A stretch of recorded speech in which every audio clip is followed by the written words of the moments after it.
Can there be a society without organized violence? For instance, war, civil war, dictatorship.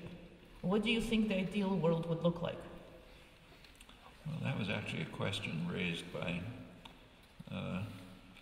two great 20th century figures, Bertrand Russell and Albert Einstein.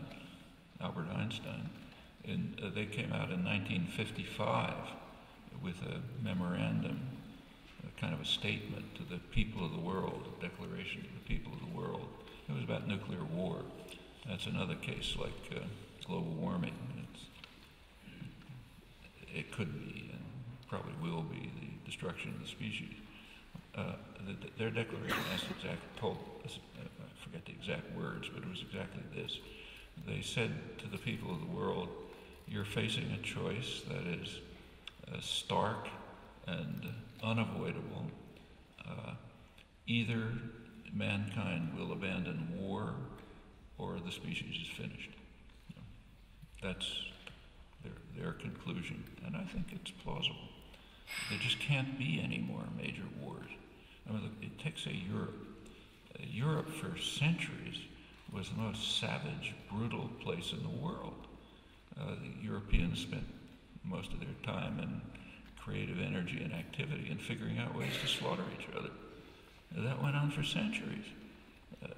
Europe, in fact, created a technology and a culture of savagery and barbarism, which was so extreme that they could conquer the rest of the world. I mean, if you look at the conflicts between Europe and India, Mexico, and so on, Europe always conquered the enemy, but by savagery. In fact, if you read military historians, what they say is that for most of the world, war was a kind of a sport. For Europe, it was a science, and it won. So small groups of Europeans could massacre huge numbers of what they called barbarians, people who didn't think that war was a science. Well, that's the core part of European history, up to 1945. Not since. Did genes change? No change in the genes. What happened is that Europeans finally realized that the next time they play their favorite game of slaughtering each other, it's all going to be over. You can't do it anymore. The level of savagery and violence has reached a point where you just can't make use of it, so something has to be done to cut it back. So yeah, that's an answer. It's not necessary in human nature. I mean, unless these forces are constrained, they'll blow up. But they can be constrained, so the chances of a major war inside Europe are very slight, which is a huge change from centuries of history.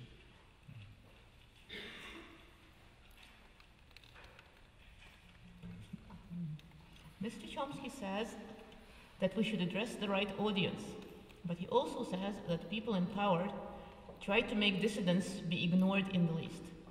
In the light of this, what would be the most practical or efficient way to go about addressing the audience and trying to be heard by them? That depends where you are. If you were, say, in El Salvador, there wasn't really an answer to that, because you're going to get your brains blown out, which is what happened.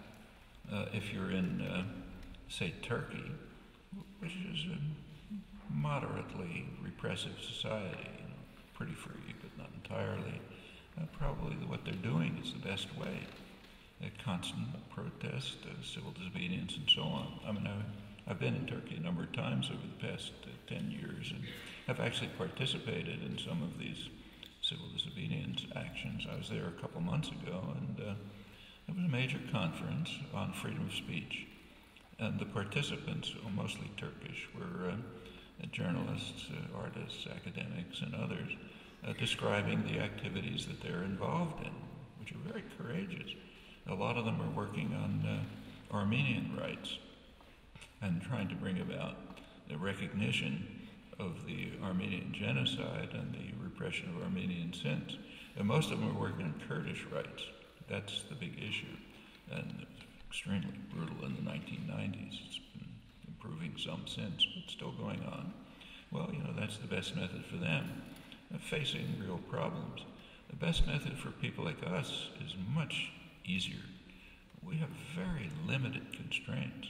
Enough freedom has been won in societies like ours, so that it's not perfect, and you're not going to get lauded, but there's a wide range of opportunity to do all kinds of things without suffering the kinds of severe penalties that only saints are willing to endure.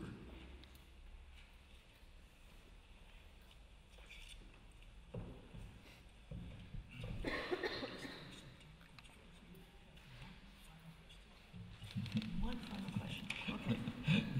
Is it possible to be well-intentioned while committing atrocities? If so, should these good intentions change our assessment of these atrocities? I think it's not only possible to be well-intentioned, at least by self-perception, while committing atrocities, but it's almost universal. You just take a look at the record of major criminals. Talking about people like Hitler and Stalin and the rest of them. Not just sort of garden variety atrocities, but world-shaking ones. You take a look at the record, it's being done with the utmost nobility. Hitler invaded Poland to protect Germany from what he called the wild terror of the Poles. The Germans had no choice. The Poles were terrorizing. They had to defend themselves. Slaughtering the Jews was saving the purity of civilization. Hitler didn't talk about it much, but people like Martin Heidegger did.